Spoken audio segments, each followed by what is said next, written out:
আসসালামু আলাইকুম viewers, welcome to my channel. কেমন আছেন সবাই? আশা করছি অনেক ভালো আছেন। আজকে আমি আপনাদের সাথে শেয়ার করব চাপটি পিঠা। আশা করছি ভালো লাগবে। ভালো লাগলে প্লিজ একটা লাইক দিয়ে দেবেন। আর এই চাপটি পিঠা কিন্তু যে কোনো ভর্তা এবং মাংসের সাথে খাওয়া যায়, খেতে অনেক ভালো লাগে।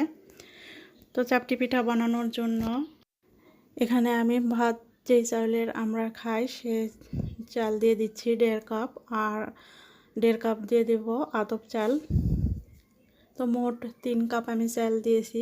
এখন পানি দিয়ে চালটাকে হাত দিয়ে খুব ভালো করে কষলে কষলে ধুয়ে নেব। আর তারপরে আমি ভিজিয়ে রাখবো 3-4 ঘন্টা, তাহলে কিন্তু চালটা খুব ভালো করে ভিজে যাবে। তো 3-4 ঘন্টা পর চালটা কিন্তু ভিজে ফুলে অনেকটা বেশি হয়ে গেছে, দেখতে পাচ্ছেন। তো এখন চালটা খুব ভালো করে ধুয়ে নিয়ে আমি ব্লেন্ডারে ব্লেন্ড করে নেব। চাইলে কিন্তু পাটায় বেটেও নিতে পারেন। এমনভাবে ব্লেন্ড করতে হবে যেন একটু দানা দানা থাকে, মিহি করা যাবে না, তাহলে কিন্তু খেতে ভালো লাগবে না। আর একটু দানা দানা ভাব থাকলে কিন্তু পিঠাটা খেতে ভালো লাগবে। এখন মশলাগুলো দিয়ে দিব। 1 চা চামচ দিয়ে দিচ্ছি রসুন বাটা, 1 টেবিল চামচ দিয়ে দিচ্ছি কাঁচা মরিচ কুচি, খুব মিহি করে কুচি করে নিয়েছি।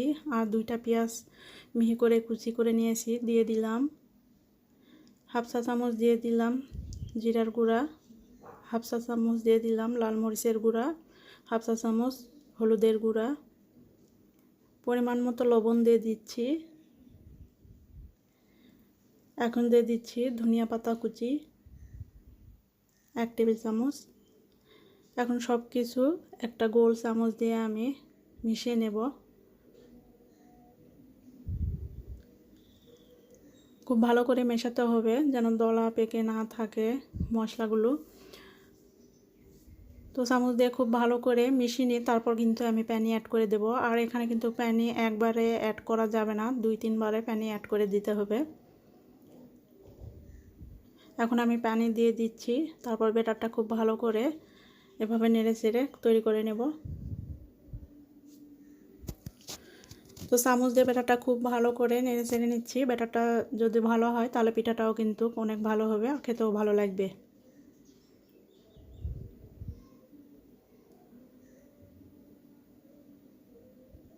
তো 5 মিনিটের মতো আমি এভাবে নেড়ে চেড়ে নেব চামচ দিয়ে, তাহলে ব্যাটারটা খুব ভালোভাবে তৈরি হয়ে যাবে। তো ব্যাটারটা আমার রেডি হয়েছে। এখন চাপটি পিঠা ভাজার জন্য আমি চুলায় একটা প্যান বসিয়ে প্যানে আমি তেল ব্রাশ করে নিয়েছি। এখন 2 চামচ দিয়ে আমি এভাবে বিছিয়ে দিচ্ছি। এখন ঢাকনা দিয়ে ঢেকে 1 থেকে 1.5 মিনিট আমি অপেক্ষা করব। আর চুলার আঁচটা কিন্তু মিডিয়াম টু লো এর মাঝামাঝি রেখেই এই পিঠাগুলো ভাজতে হবে। তো 1-1.5 মিনিট পরে কিন্তু পিঠাটা আমার তৈরি হয়েছে, দেখলেন তো তুলে নিলাম। তো প্রতিবারই আমি পিঠা দেওয়ার আগে কিন্তু টিস্যু দিয়ে একটু তেল ব্রাশ করে নিচ্ছি, তারপর আবারও ব্যাটার দিয়ে দিচ্ছি, দিয়ে ছড়িয়ে দিচ্ছি চারিদিকে।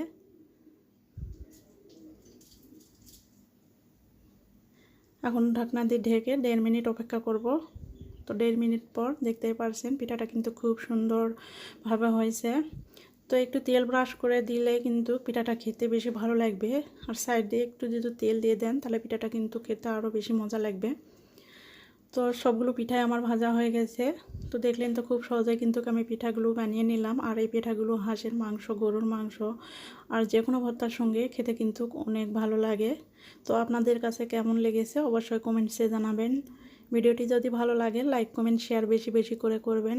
আর এরকম নিত্য নতুন রেসিপি পেতে আমার চ্যানেলটিকে সাবস্ক্রাইব করে পাশে থাকা বেল আইকনটি প্রেস করে রাখবেন। আজকে এখানেই বিদায় নিচ্ছি।